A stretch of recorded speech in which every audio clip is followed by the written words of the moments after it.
Hello everybody and welcome back to Kerbal Space Program, where last episode we just finished up putting up our communication satellites here in the Kerbin system. Now we don't have one around Kerbin itself.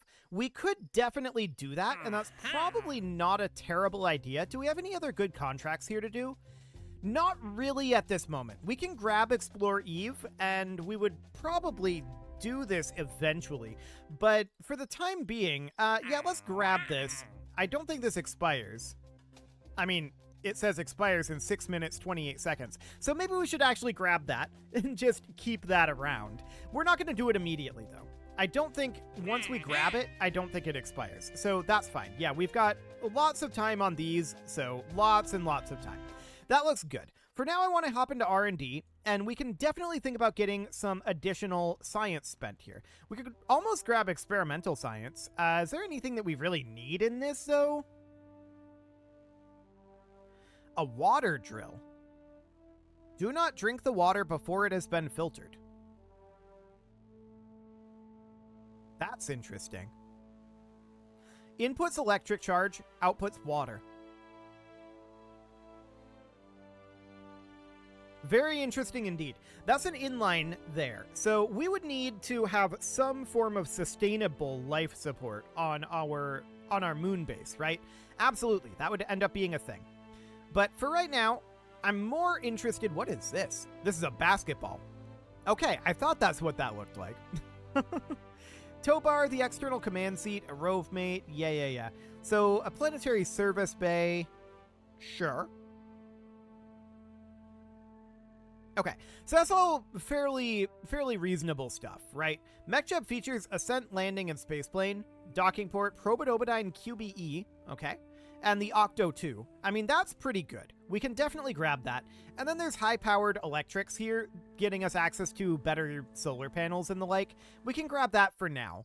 And then we can hop into the VAB, and I think all we're going to do really quick here is we're just going to put some comsats over Kerbin. So let's get that done so we don't have to worry about that. Contains locked or invalid parts. What?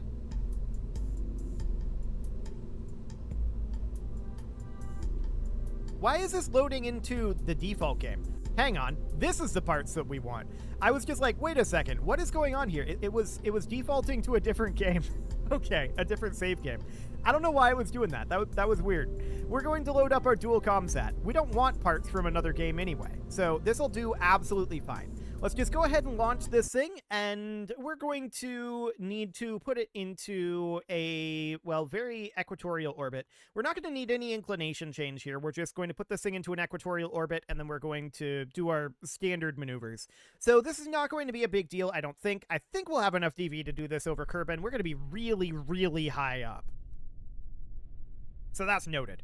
Let's turn on our SAS. So we'll go into kill rot for right now, throttle up, and off we go. Let's get this thing lifted off and put into position. Once we have this done, we won't need to worry about comsats around here anyway. And we can go to higher level relays later on, and that would require a redesign of this. So that would be fine.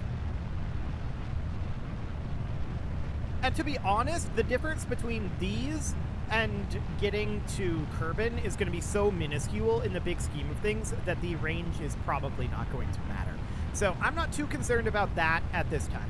Let's hop over to orbital prograde as of now. We'll try to make our way over there anyway. We're quite stable. Yeah, we're definitely trying. No doubt about that. We're going to have our SRBs done very shortly here. Yeah.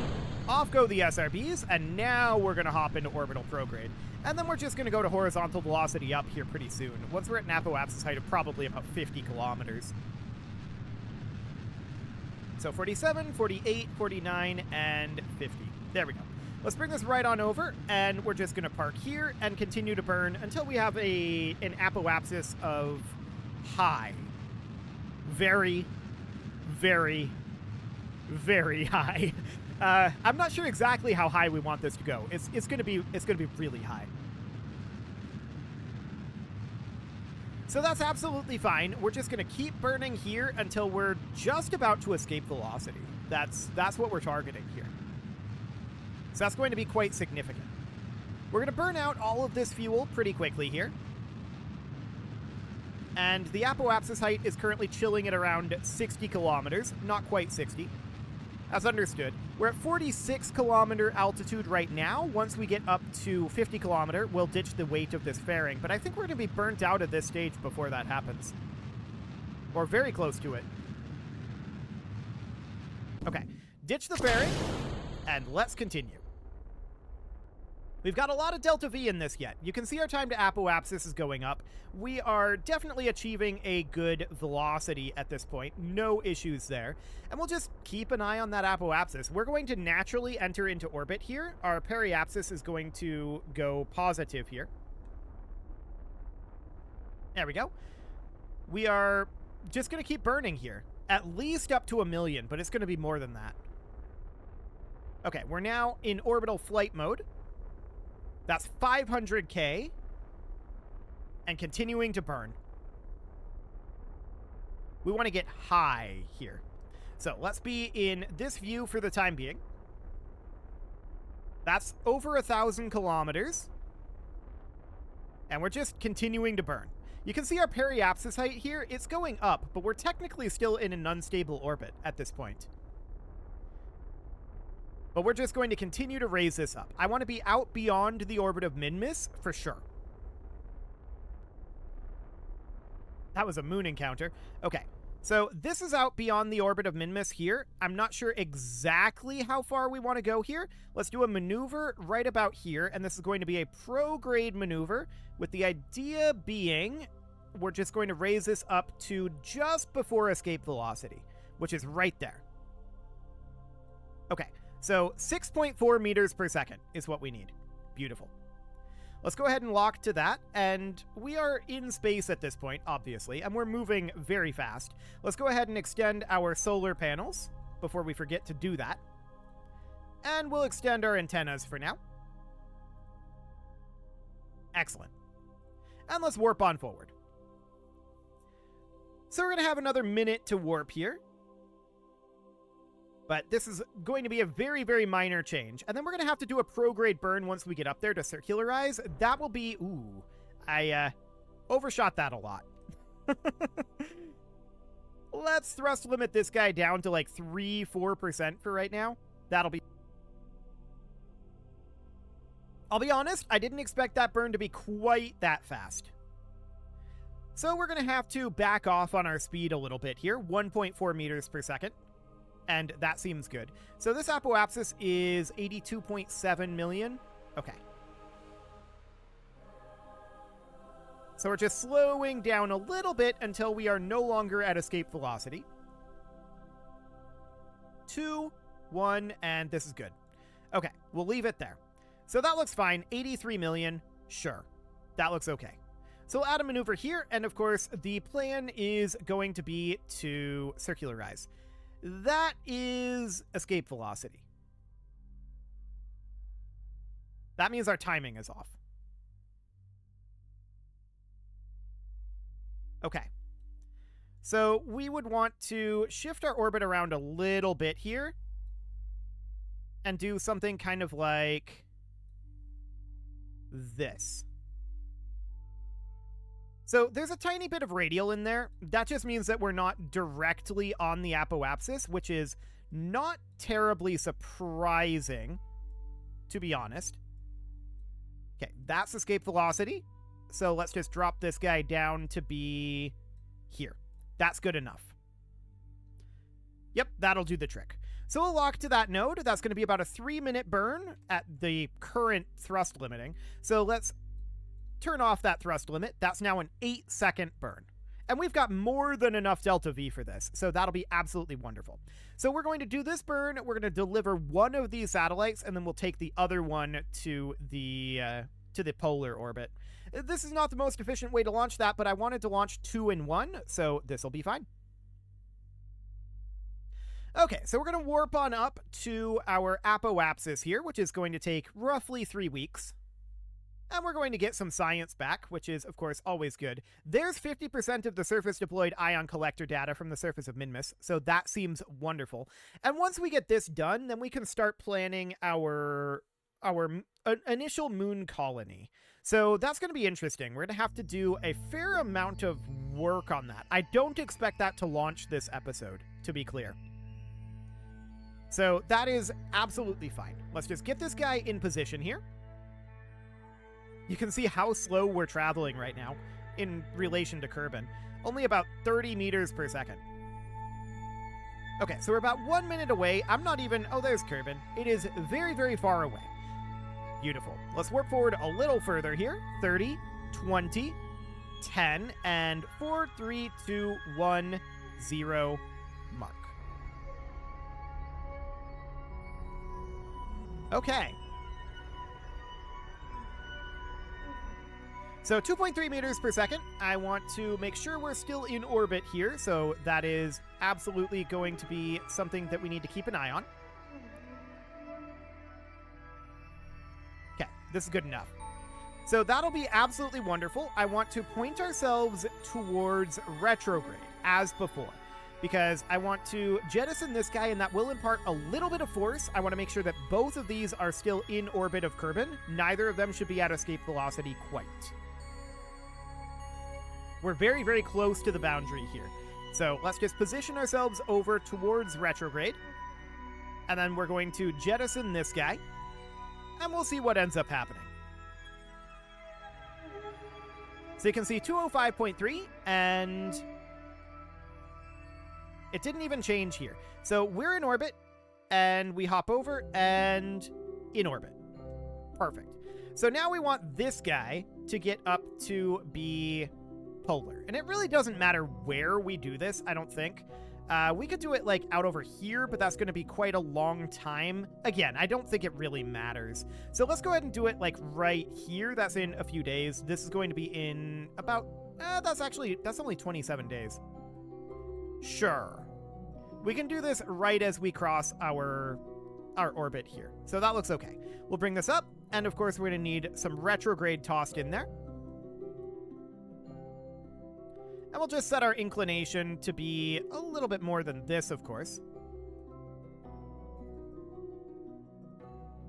Okay, so it's going to end up being something along the lines of this. This is good enough.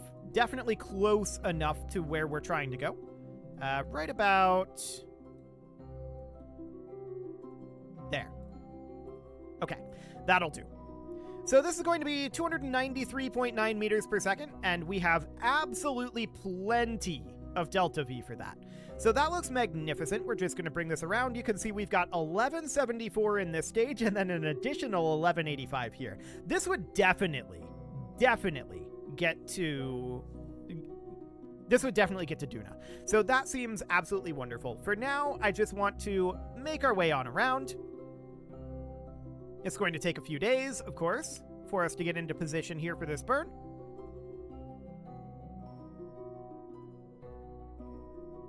Okay. And we still have a strong comms connection out here.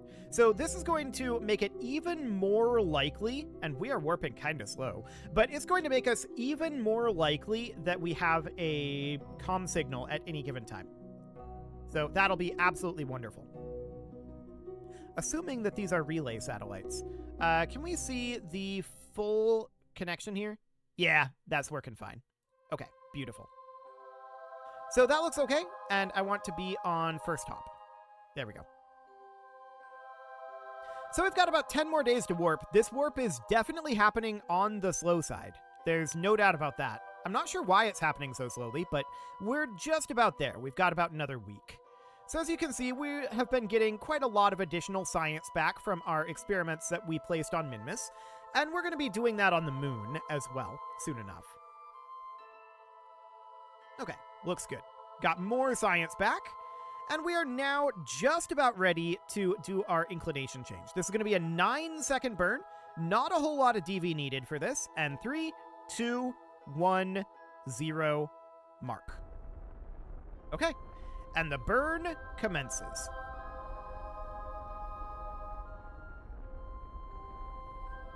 Cool. 4.7 meters per second left. We'll hit this relatively accurately here. About 0.9 meters per second left. I cut the throttle so that we could get a bit caught up over here. 0.1 meters per second. I'm going to call this good enough. We are in orbit, and we are in a polar orbit. So at this point, we are now in a position, and we are going to be significantly diverging from this ComSat relay over here. So we're going to be in an orbit that is going to hopefully have a decent amount of coverage at this point. Beautiful. And I think we're going to have a fairly similar orbital period, so a pretty similar resonance here. This is not necessarily ideal. I'd prefer them to be a little staggered, but it's fine. We could change it if it becomes a problem later on. We've got plenty of fuel. So let's hop back to the Space Center, and that is fantastic. That's our communications setup for now. We will, of course, get more communications once we start going interplanetary, and we're not quite ready for that yet. I do want to get started on that moon outpost. So let's hop into the VAB, and we're going to start with the lunar lander, or I guess the mooner lander. So let's open that up, and that's going to be this guy right here. Okay. So this would be the outpost right now. So it needs to have an antenna, which I believe it does in the service bay.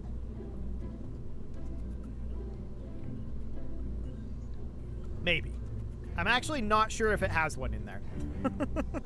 Okay, let's close that for now. And inside of the container module, we can put an antenna. So it would need to have a facility supporting at least 5 Kerbals, maintain stability for 10 seconds, and we land on the moon. We also need to plant a flag and grab a moonstone. So that's absolutely wonderful, and surface deployed mystery goo observations as well. So, understood. We can definitely bring this here. We would need to have an antenna on this and a docking port. We can maybe put a docking port in here.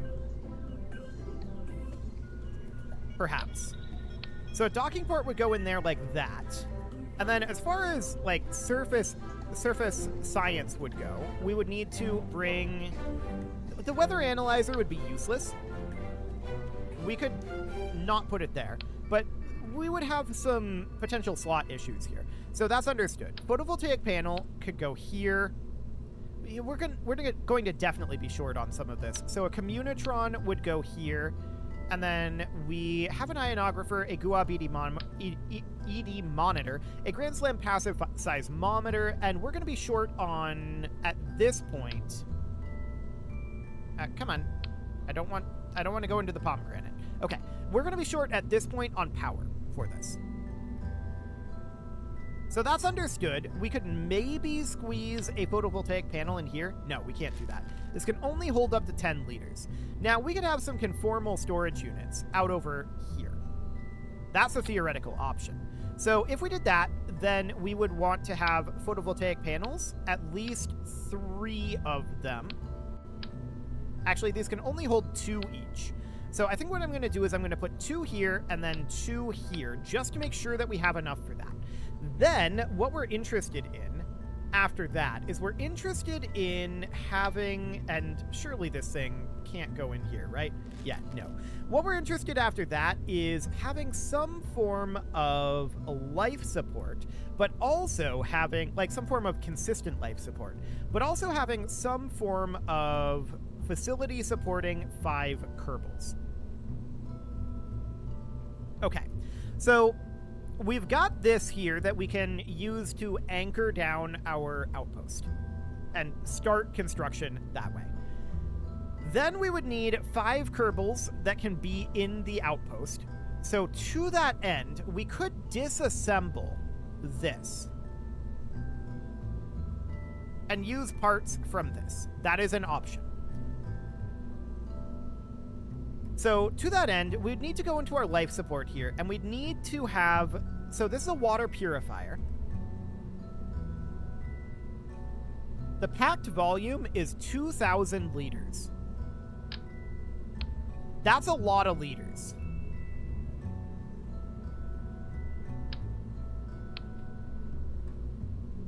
Okay.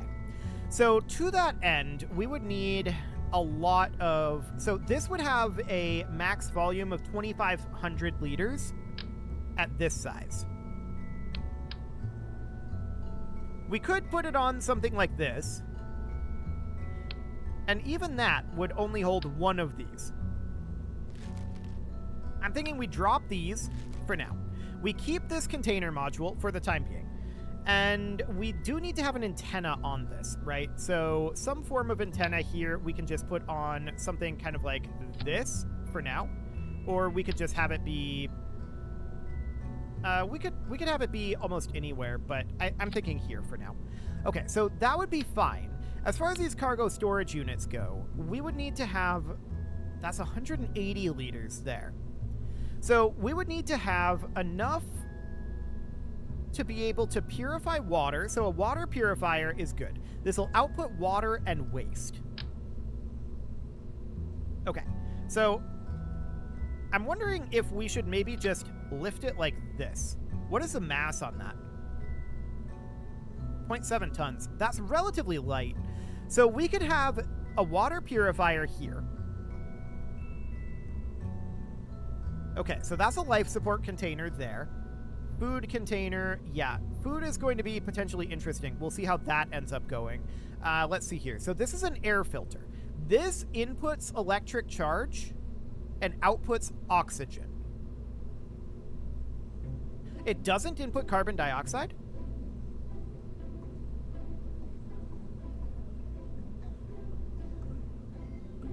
It can store carbon dioxide. Inputs electric charge and outputs carbon dioxide. Inputs electric charge, outputs hydrogen. Inputs carbon dioxide and outputs oxygen. So it has a few options. Okay, so the air filter container would go, hypothetically, somewhere like here. This is potentially going to be a problem, right? But that's fine for the moment. So this is an electron container. This inputs electric charge and water and outputs oxygen and hydrogen. So this is not necessarily what we want. I don't think we need that one right now. So that's the carbon extractor. This inputs electric charge and carbon dioxide, outputs oxygen and waste. So actually, I think we want that over this air filter container. I really question how this works, though. Atmospheric use. Oh, okay. This is only in an atmosphere. That makes a lot more sense. So this is specifically for use in an atmosphere, whereas this is for what we want. This is for taking our carbon dioxide and converting that back into oxygen, and also some waste. So we would need some way to get rid of waste. There's the attachment point. So we need some way to get rid of waste here. That's understood. So this is going to get us more water. This is going to get us more oxygen. So that's all fine for now. Let's see here. Where is our resources view in here? I'm not entirely certain. We know we need food, and we know that we need... So some form of replenishable food is going to be important. I'm assuming there's a way to change like water and oxygen into food with like a greenhouse module. We may not yet have this unlocked. So what does this input? Inputs carbon dioxide, electric charge, and water, and outputs oxygen and waste. Okay, so this is filtering in an atmosphere, yes. So these are basically roundified versions of this. Oh, that's probably what we want instead of these then. Noted. So this carbon extractor here switches carbon dioxide to oxygen, but outputs waste. So this is 1.25 meter. Okay, so something like that. We'll get this placed later, but for now, this is going to do. These are inline, which I like. So this is a recycler converting carbon dioxide and water into oxygen.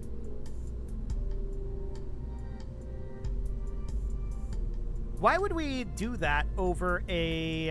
oh, this is the air filter. Hang on. I wanted the carbon extractor. So this is just carbon dioxide directly over into oxygen, right? So why would we do that? Oh, why would we do this? This is carbon dioxide and water into oxygen. I guess it's half the amount of carbon dioxide. Okay. So that's noted. And it requires water as an additional input. Yeah, so then we've got the water purifier here. This inputs wastewater and outputs water and waste. So we would need some way to deal with waste. Some way to, like, vent out waste. That would be useful. So this is a water purifier, and this is a water splitter, allowing us to turn water into oxygen and waste. Okay. So I don't know why that doesn't go into water and like, hydrogen. But okay, sure. So then we would need some form of food. I don't think that we have any way to get food at this moment, so we could maybe just bring a container of food. And then we would need some form of waste container, probably.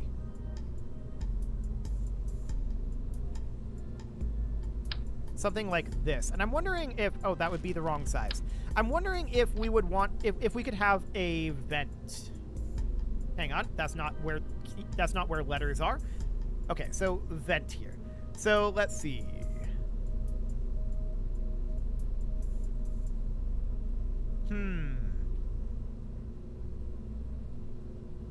I don't think we actually have access to the fuel vent at this point. No, I don't think so.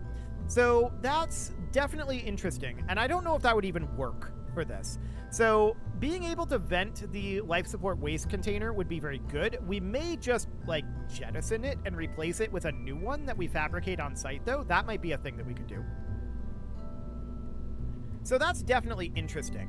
No doubt about that. So we're going to need to continue to work on this, and we need to run some experimentation on how all of this works. We need a source of... Well, we have a source of power up here. We're probably going to want to bring some repair kits. That'll be a useful thing to have. So a repair kit would come in here. 1, 2, and we can't put any more than 2 in there. Okay, that's fine for now. So that looks good. It is time to put a cut in here, so I'm going to go ahead and do that. And next episode, we're going to continue to work on this. This is going to require a fair amount of additional work. You can leave your offerings to the engagement gods in the form of likes, comments, subscribes, and bell ringings. And a very special thank you to all of the channel members for making this video possible, including ALS Gamer, Dark Horse, Ethan Feldman, Upper Cumberland Gamers, Nick Smarty, Dimitri H, Punching the Microphone, The Lounge STL, and all the rest. And of course, you. Thank you for watching. If you'd like to support the channel, you can click the join button down below the video. And as always, I will see you all next time.